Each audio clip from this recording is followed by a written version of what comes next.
And what a mess! But it was a giant game. It was the game of the day as well. And it was an interesting one to see. We need to break this one down. We were expecting like a 35-minute top game. And we got a big, long one. So, Duckling and Foxdrop. Shall we talk about the brand and what he brought at the beginning of the game? Yeah, I mean, the brand was very impactful early on. Not something I expected. I talked so much about wanting to see Roshan rotate up towards our top side to help out Nile.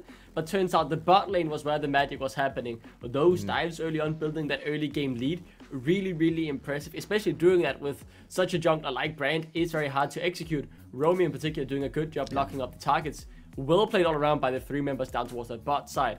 And that early lead really propelled Nord into the driver's seat of this game. Yeah, I do think like there was some really good focus from Brand onto the bot side, but it was Merbs and Romeo specifically in the 2v2 who had pressure, had the advantage, and had the setup to enable Brand to do such sexy things. And so, yeah, I think a lot of credit has to go over to them. Well read from Nord as well to be able to read that situation. And I do think like it is one of the benefits of having that winning lane top side of the Rumble into Cassante. Rumble just deals with himself. He doesn't need help. He doesn't need bailing out. He's going to win topside anyway, especially if it's Nile playing the champion. So you just are able to then do whatever you want to the other side. And I do think like it's so invaluable for Nord as a team to have the ability to, if you play through topside, you can carry with Nile. And if you don't play through topside, he will look after himself. He doesn't need the attention, and he'll still be fine and still be useful. So it's just so difficult to attack Nord if you're on the other side of the rift and to really read their game plans. I love that you brought that up. Not only you have that player that is capable of defending by himself, but with the champion that is quite easy to do it as well. Smurfy did a really good job with Xanta, let's be honest. He was able to keep up with the farm later on in the game, and it was a wall to begin with. And I think that wall kind of kept North from winning the game a little bit early on, because they had the lead. They were capable of finishing it, but the way natives were respecting the map and also the team fight capability from North was more than enough to slow the game down, no? Yeah, in particular when, I will say the first moment, there were many moments that kept this game alive longer than it should have existed. There are many instances you could point to, but the first one was when Smurfy denied that Baron simply by going in there, baiting a bit, and then making them spend, what, 30 seconds trying to chase him down because he was so tanky. And so slippery with the Cassante having so many dashes. So I thought that performance from him in particular was very important to keep natives in the game. Then we had, for example, the moment with Rusty Sniper where he defended 1v2. Crucial moment as well. This game should have been done, as you talked about, Ashram, at that 30 to 35 minute mark. It ended up lasting 10 minutes longer, and that was due to natives just simply refusing to give up. And I will give them credit for that. But Nord, they should have been able to close this out earlier. I will say as well, as an emphasis from as far as team comps go, there was a lot of squishy people on the side of Nord. And so when you have Poke in the shape of a lethality Varus, pretty much just by himself, to be honest, Cinder was, basically just lethality Varus, Rusty Sniper, like, who's going to eat those spears? The only tanky person you had on the side of Nord was Nautilus, and he's your support, so he's under-leveled and under-itemed. He couldn't eat those arrows either. It just became really difficult to siege for Nord, and was one of the reasons why they really struggled to close out, because every single time that lethality Varus was just pummeling arrows into their face, and they'd lose like 40% of their health every single time he would cast that Q ability. It just it stalled the game out so long. So credit to Rusty Sniper. I mean credit to him for keeping it going, but also screw you, Rusty Sniper. Oh my goodness, couldn't you just let that game finish like 25 minutes earlier or something? But no, he played well at least, and I think natives had no business dragging that game out 50 minutes. But credit to them for doing that. And we were talking about the itemization coming in from Jin as well. You were talking about the fact that you can build the lethality on that champion, so it's more than reasonable to bring him into the composition. Do you think it kind of delayed a little bit in the late game? If you went for the critical strike, it could be easier to finish the game, or you think it was fine as it was? Because the last curtain call, I gotta give it to him. That was on the spot. Yeah, I thought the champ in this game had moments where Jin looked very strong and moments where Jin looked very weak. There were moments when he was against the squishies or when his opponents were low. He dealt so much damage, like this doesn't belong in an AD carry's itemization, you could say. It felt so wrong. Then we had other instances in fights when they were lost or when he was just struggling trying to hit these tanks. He dealt nearly no damage. And that's not on Merbs, that's on the champion. a traditional AD carry would have had an easier time in this game. Merbs got the most out of a bad situation, you could say, when the game scaled further on than he would initially have expected. I thought he played very well. I just didn't really think Jhin was the best champion in this composition. But then you have to give it to Romeo, and we need to announce it. Romeo, the MVP of the match, at least at this one. It was a beautiful game to start. We were talking about rookies. Now all of a sudden comes in Romeo and putting Juliet on the spot. The hooks, the champion. The way he went in and flashed over the wall close to the first inhibitor in the mid lane. That was beautiful to go in. Every single play. I mean, Romeo was MVP, and I believe everybody agrees with that one, even the casters. Yeah. Literally, we all thought Romeo was the guy. I think right from the get-go, from beginning to end, his lane phase was really good, the gank stats were really good, and his ability to catch people out of position in those team fights was really good as well. He was the primary engage for his team and didn't shy away and didn't mess up any engages either. He was really, really solid throughout that whole game. And I'm just very impressed considering, as we said, he is a rookie. And he's not just a rookie in this league. He's still just very inexperienced in competitive League of Legends. He's been playing for about just over a year. It's not a long time. So I have a lot of... I'm really going to keep my eye on for him for the rest of the split. I thought this game was fantastic. And it's a great start. Yeah. You know what? If you guys want to talk with Romeo, you have to wait because it's nearly on the interview right now with us. I just wanted to be a sneaky one. Welcome back, my dude. How are you doing? Yeah, doing good. I love it. Okay, now you're back. You're playing with the Rumble. You play with your team. You brought in a little bit of Brand, so you burn, Brand burn as well. Were you expecting the game to go as far as it did, though? Not really. I think we could have ended like 20 minutes earlier, but we were kind of a bit impatient and just trying to end. So yeah, I could have ended a lot sooner for sure. So why wouldn't you be able to finish the game a little bit earlier on? Obviously communication, the way natives were playing, the Syndra and the Varus poking you in. But what do you believe was lacking for you guys to finish the game a little bit earlier? I mean, I would say it's nervous a bit, like it's first game like of the year, and just being pretty impatient, and we could have been a bit clearer, so probably that. You know that Romeo is the MVP of the match, and we were talking about him being a rookie and all that. How do you feel playing with this member? Obviously, it's a new player for the team, but how are you feeling that the synergy between you guys are going in? I mean, I think at the start when we started screaming and stuff, it was a bit slow, but lately, like last week, we've improved a lot with synergy and stuff. So it's been nice. I mean, he likes to make aggressive plays, so it's kind of what we need as well.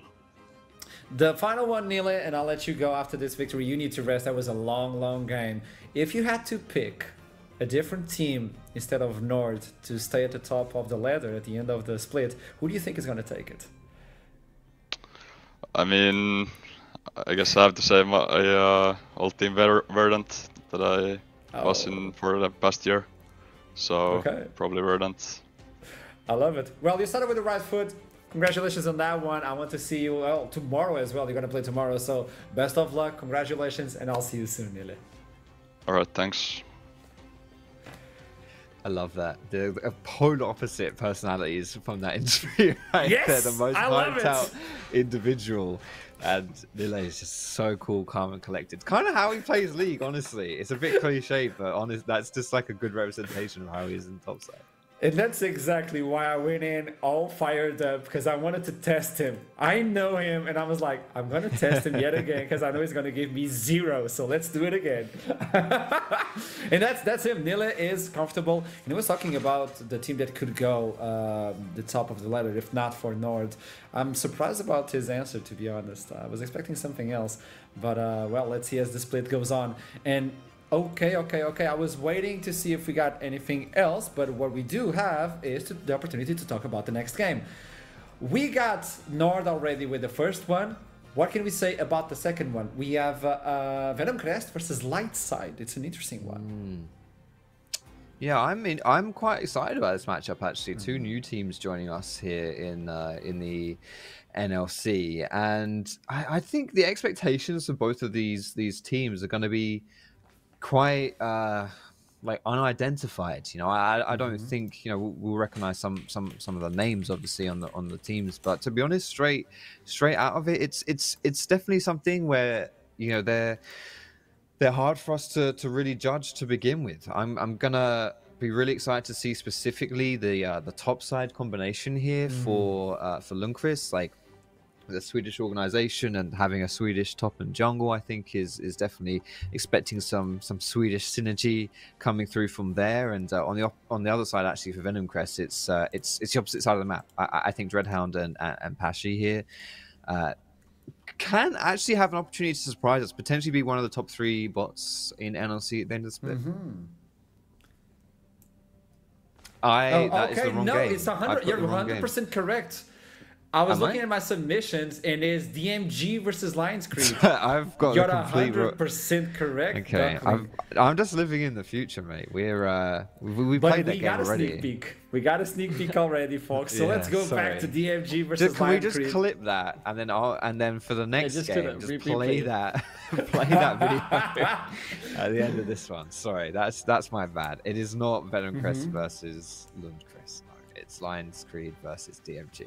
Duckling, since you know so much about the schedule, why don't you tell us about the schedule?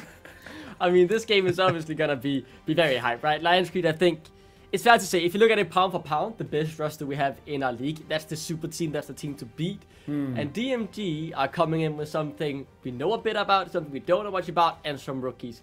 I'm in particular looking at the bot lane and the mid lane. Why? Because I know these guys, they're Danish. I've seen them grow up in a Danish ecosystem. No. And I've already talked about Agony Pain on the pre-show. We saw Liam Cole in summer. He did a decent job on Vanir. He was good on that Aphelios. Lacked a bit of diversity in his champion pool. Maybe he's gotten that over the postseason. And Persson, he's been in a league longer than I've probably been alive at this point, to be honest with you. These are the guys I'm looking at. And then I'm excited to see what Shift and LVS bring. But I want to highlight one matchup. It's the mid lane matchup. Tempt, he was rocking our world in the NLC when he was here in 2022. He's now going up against who I expect to be our rookie of the split. I think Romeo could also take that, considering his game 1 performance. But Agony Pain, I am hyped for him. He is insane mechanically. He has a broad champion pool. He knows how to play the laning phase well, just like Tempt. These guys will go pound for pound, and it's going to be a banger. Foxtrot. I mean, he went in. I still think, you know, with the Swedish top and jungle, it's definitely gonna be. Sorry, wrong game still. No, I mean, the thing is, like, I'm exceptionally biased here because I work with Lions Creed. So my expectation is, obviously, Kassin comes back to form and absolutely does disgusting things in that bot side. But I do think, you know, the experience that he shows is really invaluable. I can't speak. And I really want to see him just come through and be able to provide that kind of veteran presence for Lions Creed. You know, this is an organization that I know has high expectations for NLC. They've you know, came into the NLC wanting, you know, buying a spot here because they want to have that presence and they want to succeed, and they've built a roster that they believe can do that, obviously including the 2 Koreans in jungle and mid. Like, this is an organization that has set very high expectations, and to be honest, being mediocre in NLC just isn't good enough for them. And obviously, how do you start off then game number 1? So a lot to keep your eyes on, I think, for these guys. And personally, I am exceptionally biased, obviously, like I say, but for me, I'm going Lions Creed all the way. But I think saying Lions Creed all the way is a completely fair point.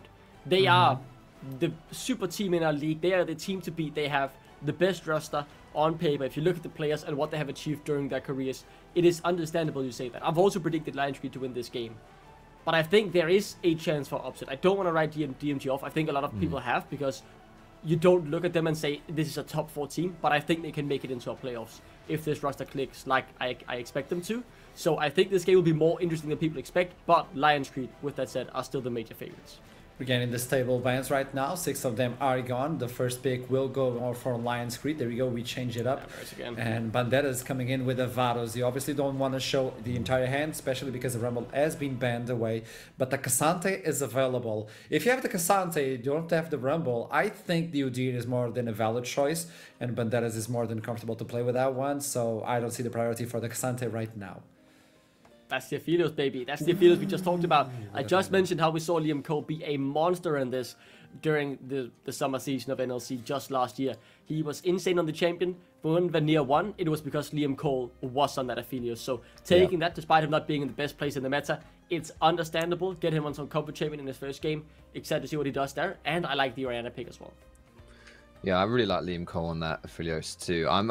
I really value having a tankier comp into Varus, like picking a tanky topside or jungler or something along those lines. Like we kind of saw part of why Nord, in my opinion, was struggling to close out last games because all that poke coming through from the Varus, it was just something they couldn't deal with. And so if you get someone a bit tankier, then maybe you do have the option to deal with it a bit better. And very strong solo laners though coming through here. Some big 1v9 champions drop in. Banderas here on the Jackson, Tempt on the Akali. Tempt on the Akali. That's the sentence That we is should bring scary. it up. Yeah, that's Tempt on the Akali itself. 2022, he was a beast. He was a beast. Yeah, and the power in all of these games, right? They all really have an ability to take over the game if they get ahead. And when you look at the roster, every single member on Lions Creed is able to snowball a game if they get a big enough lead. So they've just enabled have now 3 win conditions, and if one of them gets enabled, the game will be very hard to play for DMG. So already like what Lions Creed are doing as well. I really like your point, Foxtrot. Now for DMG in the next draft phase, it's about picking tanks. That puppy ban removes one of the options you had that could have potentially gone into the jungle.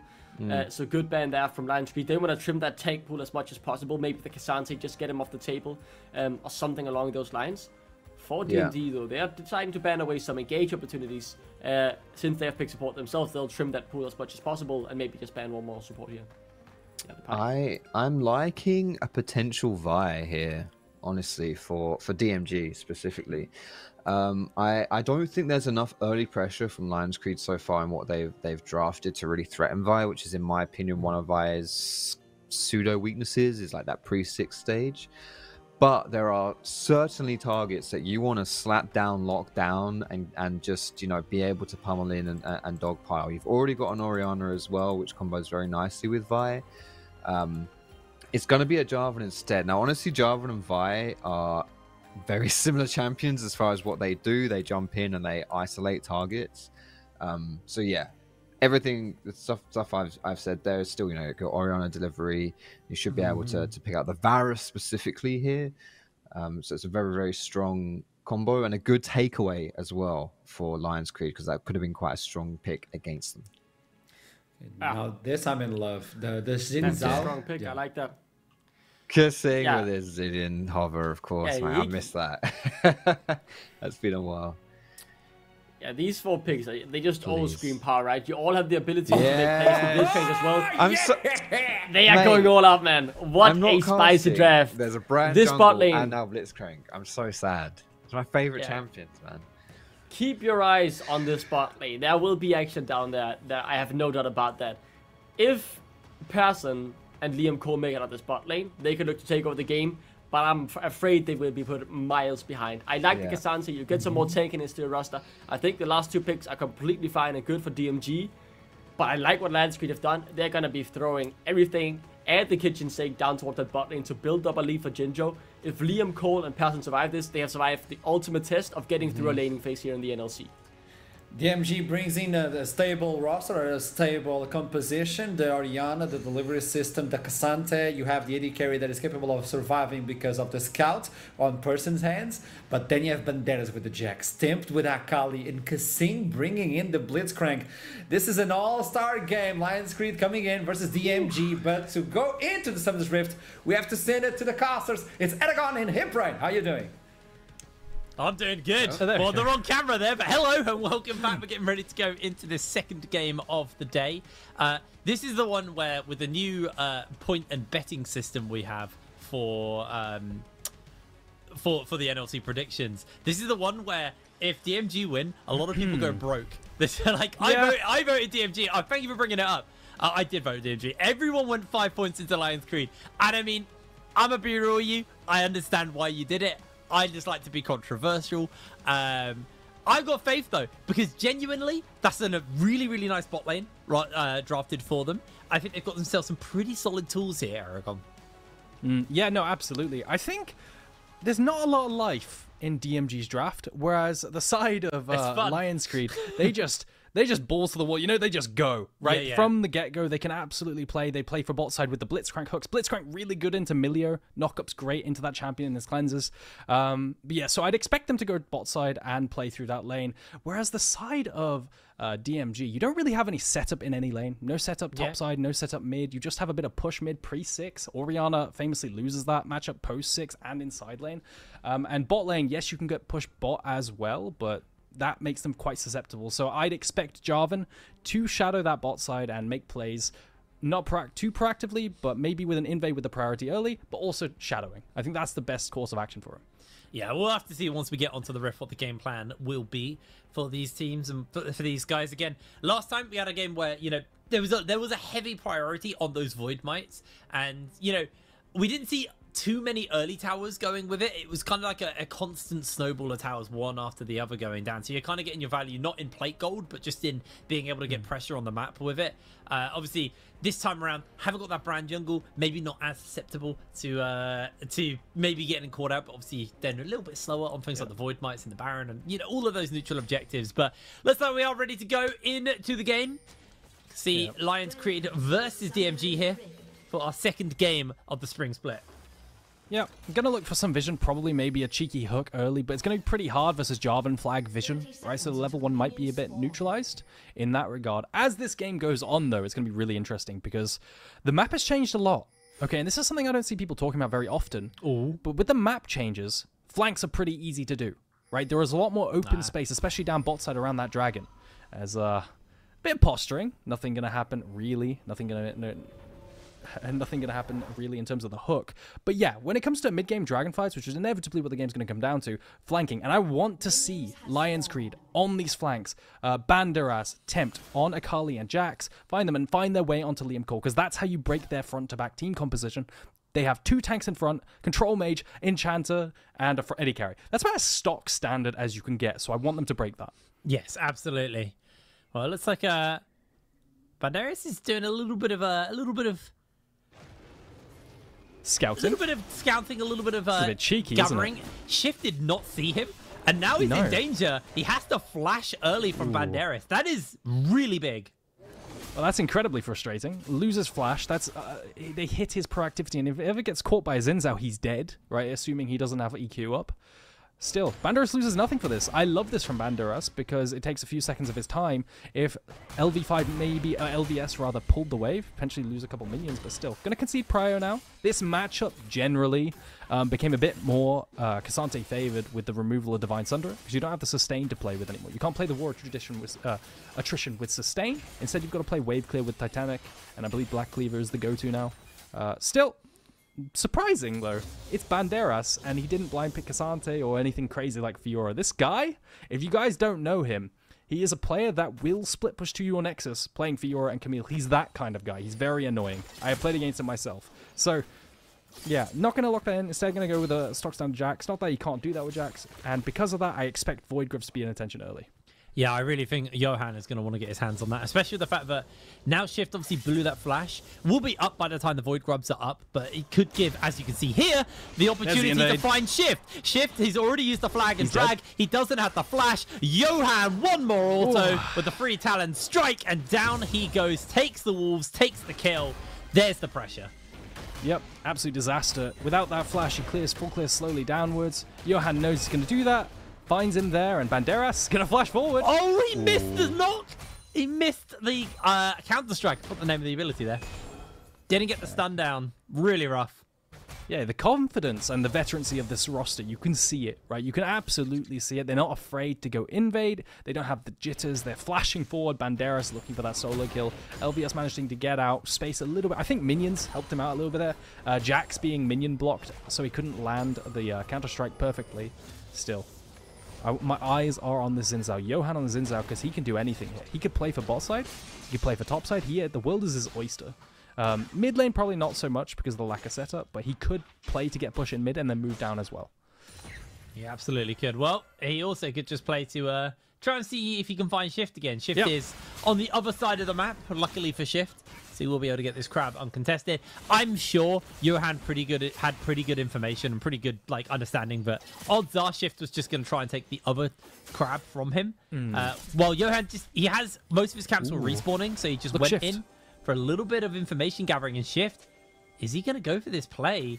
This is quite sneaky. He could make it. No purple gun for Liam Cole, so the setup's not exactly there. That's the only thing to play off of. Flashes probably come out for Jinjo here. Coming in for the ghost there. Misses the flag and dragon. Now the hook may be a problem. They do get the purple gun, but too late of a time. Do get a bunch of damage off there onto Kasing, but yeah, that was honestly a really good knock up there from E on Kasing onto Shift to stop him from flag and dragging through the pair of them.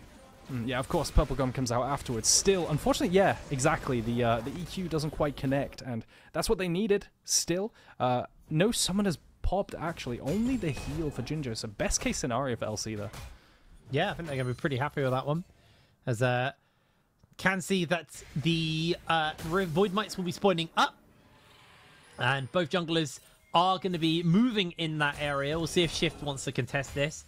Looks like he's moving. He's just bombing over. He just wants to grab it. Again, every Void Might he denies is potential tower plating saved in this earlier point of the game, and potentially a power shift denied, as Agony Pain is going to rotate over to make sure that Shift can grab this. And it actually looks like Johan has gone to the other side. LVS also here in the area, so this is going to be an easy grub.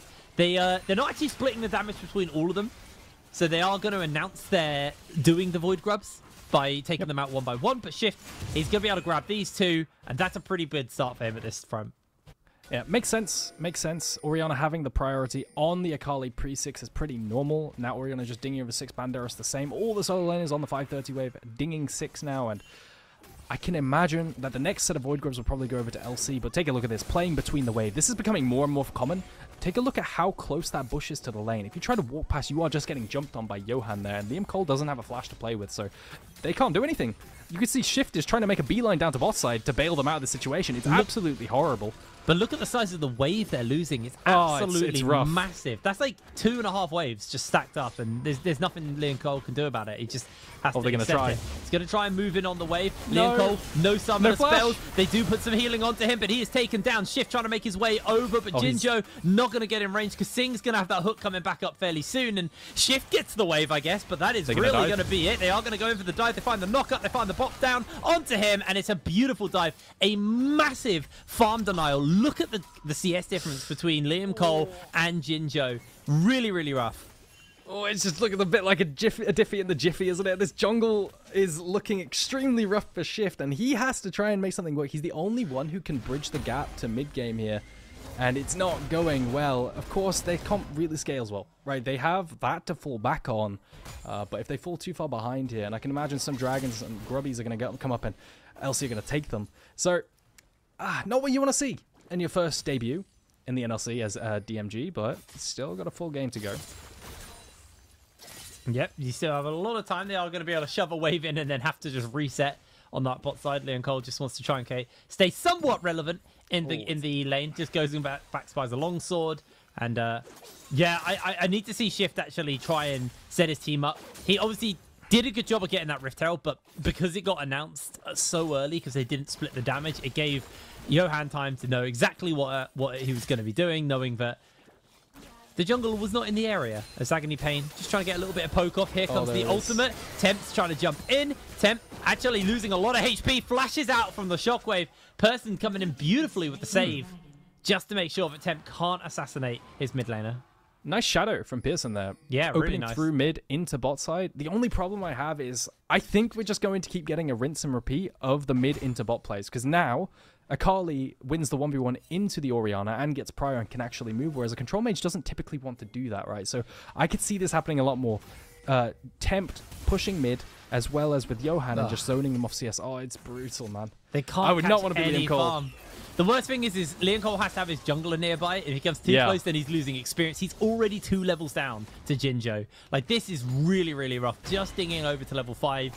Pretty significant deficit between the pair of them at this point.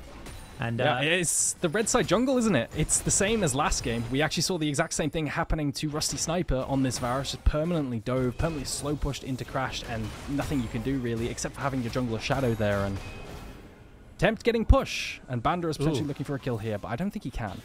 Yeah, it looks like LVS should just be able to get away. I say that. He actually comes in with the ult onto Banderas. Able to stay alive as LVS comes in. He tries to go for the kill. Has no flash available. And Banderas. That was almost risky for him. But LVS was able to... wasn't able to finish up the chase onto him. So he's just trying to see if he can get in range of that Q. Is going to be able to land it, but Banderas gets the counter-strike in. Ooh. Comes wind, becomes lightning, and Johan secures that kill. Johan either bailing Banderas out of a bad situation, or Banderas with the 5-head play to buy enough time for Johan to come. Which one it is, we'll never know. Maybe he'll be on the interview, but still, really nice play from Johan coming in and saving the day. 202 on that Xin Zhao, and isn't going to take the grubbies here. Probably identifies that Banderas needs a reset and doesn't want to risk it when Cassante can TP back. So where will he open up to now? Will he walk straight there to deny the 5-6 grubbies buff? And it looks like with those pings coming down, he is going to, especially with that Akali move.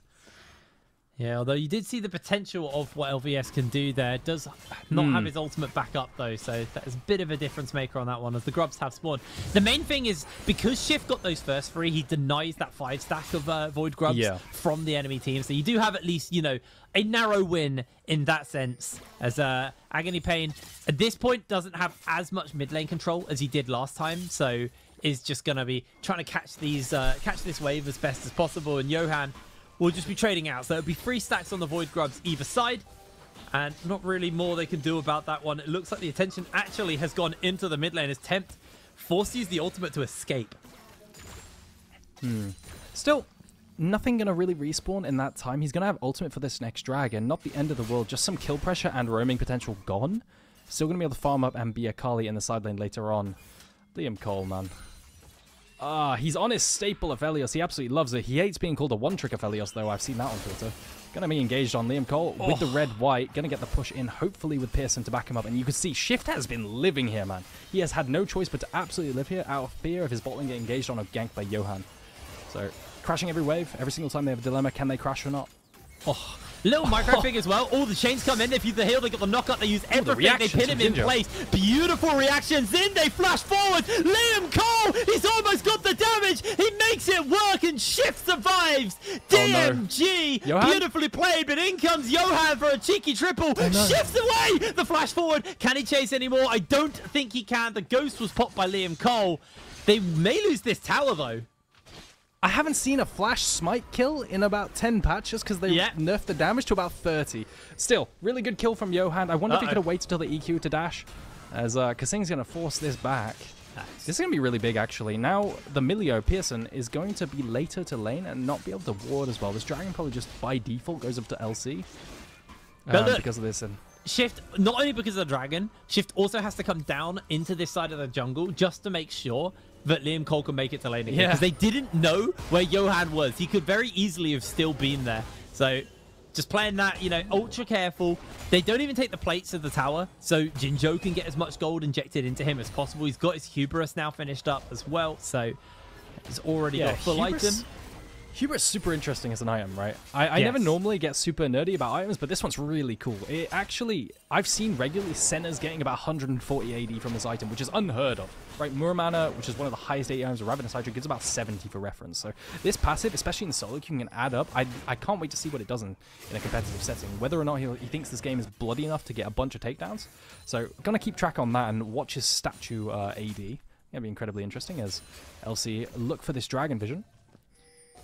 It's interesting because it's kind of like a Medjai's light in the sense where like you the don't buff lose isn't stacks permanent. But yeah, you don't lose stacks. So that's kind of the light. It's like its payoff is you don't always have the extra AD, but you always have the chance to get the stack bonus. Yeah, and the stat bonus is permanent. They did change the way the statues work, which made me sad. I liked them spawning in the base, and they just endlessly stack. You'd get multiple before, right? Yeah, you used to be able to get multiple, and also if you spawn too many, they'd start spawning in the enemy fountain, which is so like it was so kind of like I'm better than you, so I just take everything. Man. As Liam Cole being run down, but the football comes in. Shift is hiding in case they went for a play, but this is so rough. Liam Cole is significantly behind Jinjo, and Jinjo, you know, he's got those 3 stacks on the Void Might, so he has that like dot damage to work with, and Agony Pain is going to get hit by the Wimbledon Lightning Shockwaves to try and stay alive. Knocked up by the free Talon Strike, and Kasing flashes in, he secures the kill for himself, but now Jinjo finds himself in danger. The flash comes forward. Liam Cole's trying to get the range in, comes in with the ultimate onto him. Jinjo putting so much work out, and he secures himself the kill. In comes Tempt. That was clean. That was crisp. One last dash forward. Gets the W for the movement speed onto Pearson. Can he find the E in time? 5 seconds till it comes up. Pearson connects the football. Kasing's coming in with a hook, and that is that. Lions Creed made that look easy as Banderas. It's an ace. a kill, but and it's just nasty. LC running the entire map, winning every single lane. Banderas just getting a solo kill to top it all off, and that was the fastest Akali combo I have ever seen. That legitimately, it was so clean with the R1 into the E. Really, really nice stuff. Ginger surviving on 1 HP, and it all comes up LC. Man, this is the Lions Creed we were promised. Yes. Honestly, that Kali combo was... It was like he had the abilities... It was like he had them queued up. Like, they were just ready to fire immediately after one after the other. Really, really nice stuff. We do see the Rift Herald secured as well. This is very much a Lion Creed favored game right now. They are looking terrifying. And Liam Cole, 2 levels down on Jinjo. Just got that Storm Razor. Oh, yes. It's bad. It's real bad. There is scaling. Yes, we do have that. But, I mean, I don't know if he's getting the opportunity to scale. He's just so behind. And Jinjo, he's actually been alone in this lane for quite a while now at this point as well. Like, Kasing was just doing his own thing. Yeah, and this is why I like compositions with some form of bridge, right? A lane you could play for, some kind of setup. You R5 K'Sante here, which is a great angle, right? K'Sante has a really good lane into Jax, outscales Jax kind of in the current iteration. And also can block Blitzcrank hooks, right? He's a fantastic pick in this situation. Oh, no! That is just... Yeah. Sometimes Blitzcrank hook range feels really, really unfun. As the crash? He's going for a drive. Wait, Kasing's just gone off for a drive.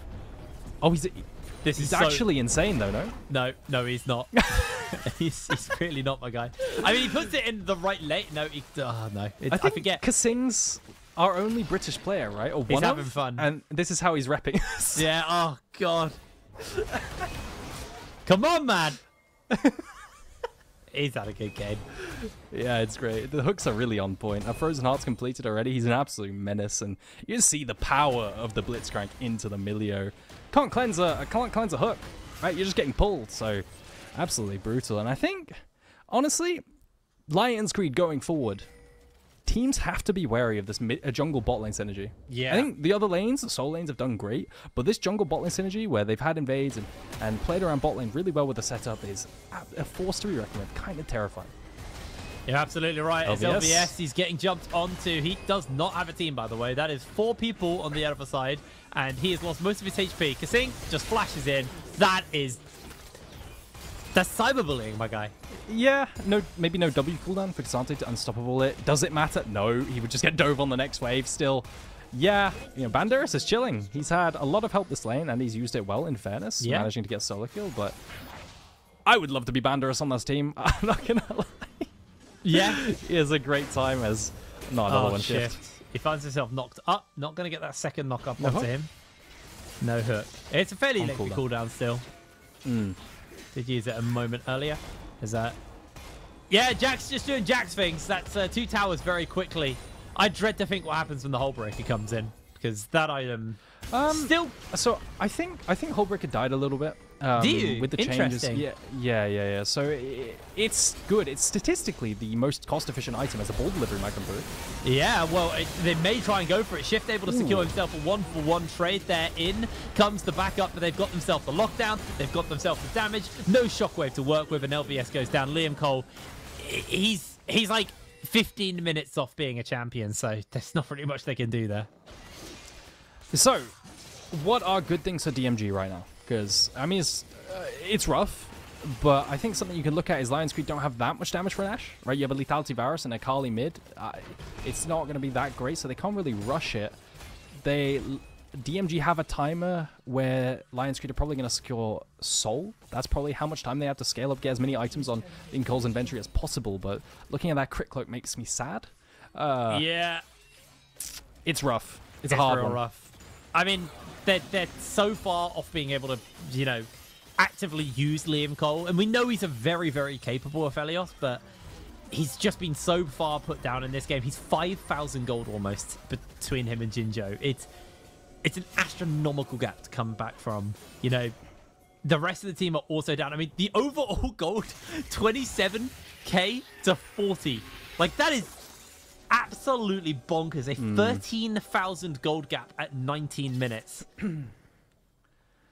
Yeah, I mean, I'm struggling to find anything that they can do to come back. It's really, really rough. This might be one of the most one-sided games of the day, if not the most one-sided game of the day. The problem playing against Blitzcrank and not having any control is you need vision. Well, so here's the way they come back, right? They ace all of Lions Creed, and either Agony Pain or Liam Cole gets all of those shutdowns and all of those kills. But, like, I just don't see that happening, especially when Agony Pain finds himself in danger. Is going to be able to get himself the shockwave off, but over the wall, Temp slides in, gets a bunch of damage put onto him, and has to actually run away to safety. I will give it to loop around the base. I'll give it to DMG. They were able to hold, but the longer their towers stand, the better. Yeah, Dragon coming up now. Objective bounty on it if DMG somehow managed to contest, but now no flash for the Akali. Maybe that's an angle. There's also a bounty. And this is the kind of thing you're saying as DMG when you're a player. It's like, guys, if we get one bounty, right? If we get one bounty, we outscale. Maybe we can come back. Shift.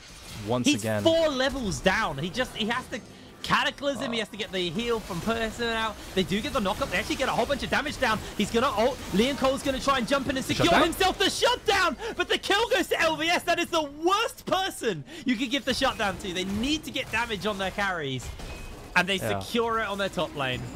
Yeah, really nice pick onto Johan, who I think his thought process was, guys, we have Dragon anyway. I'm going to try and punish someone who face checks because they think their top jungle's free because they'd expect me to be at the Dragon. So he punishes there. He tries to secure a kill on Shift. I think he does. Anyway, still not a great trade, right? You're so far ahead and you drop this. Now the Cassante has a way to carry with the resistances he gets that convert to damage. Oh, he's all right. Dodges the hook. Miss.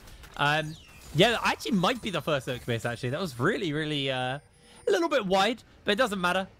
Lions Creed, they know they've got pressure on the map. They know they can just turn this into objectives. And LVS now going to go back to base. He does get himself a whole item on this reset. That's the Barmies item for AP, for Magic Resist.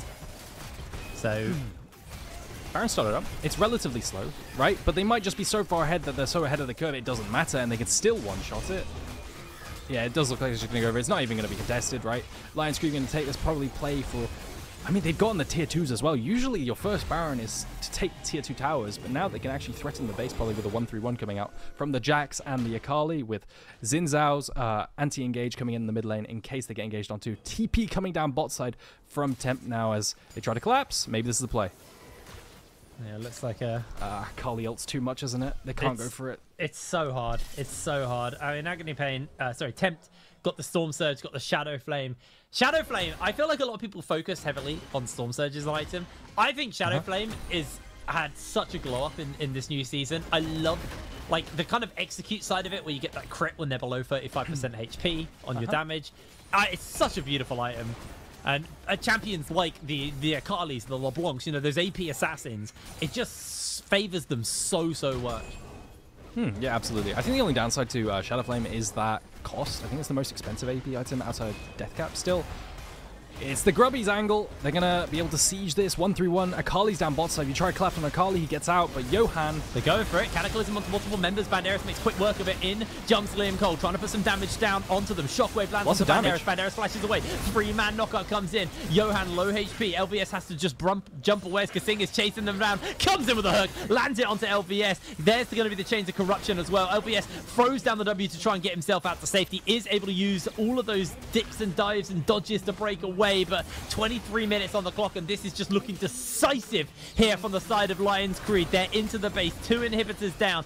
DMG still have their damage dealers, still have their wave clear, but with the Baron up, it just makes life so much harder for them. Pearson able to put some healing in for the team, but a 3rd inhibitor is going to be going down. Kasing misses another hook, unfortunately, and won't be able to find that pick for his team. As DMG, they've got shift back, and it looks like they've been able to hold off this siege for just a little bit longer. But the question is are they going to actually be able to hold any further? Because you're a 3-item Varus versus a 1-item Aphelios. It is so hard for DMG to find the damage onto their key members, and I just think this is going to be a slow, painful whittle down here onto DMG's base as Johan flanking around the sides. The chains of corruption go in. They don't spread. Tower number 1 goes down. DMG find the perfect hook. They find the finish. They find the kill. The only person capable of doing the work is taken down as they get the damage onto Leon Cole. Is Tempt going to follow the E? Nope, makes a smart decision. Down goes the base. Johan just spreads it with the kill. Beautiful ultimate from him. Nexus exposed. An incredibly fast game number 2 coming in from Lions Creed, and they are putting their mark on this season. Absolutely clinical. Not a single tower lost. Only giving up 3 grubbies and 5 kills. Beautiful gameplay, and by the time Agony Pain on this Orianna got 2 items so the ball delivery could come through, it was too late. They'd been outscaled. They couldn't even stop the siege on that Nexus. Yeah, that was just a very, very one-sided affair from Lions Creed. I think a lot of people expected that from these guys, to be honest, but they they were able to just cash in on a really, really solid draft, and they just played their lanes so well. I mean, Liam Cole, that might be the most unfun game you can play when you just can't even get to the wave. You literally can't get there because Johan was just sitting in the bush, making sure he was zoned off. They were getting so much golden time onto Varus. I mean, no Varus is strong right now as it is. Just a very, very one-sided affair there from Lions Creed. I feel though, obviously this is the first game of the split. This is the first game we see DMG. I'd be curious how they will look versus maybe a weaker team, because Lions Creed, they are a team who a lot of people kind of put at the forefront as one of the top teams of the league, if not the top team of the league. So I'll be interested to see how they fare up versus some of these weaker teams or some of these middle level teams. Anyway, we're gonna throw it over to a break, and then we'll be back with our analyst desk to break down that game number 2. See you in a moment. Break it down, step on the gas, let's get out of town. We gonna break out and have some fun. We gonna do what you never done. Oh yeah. Come on, take your body with you. It's a money weekend.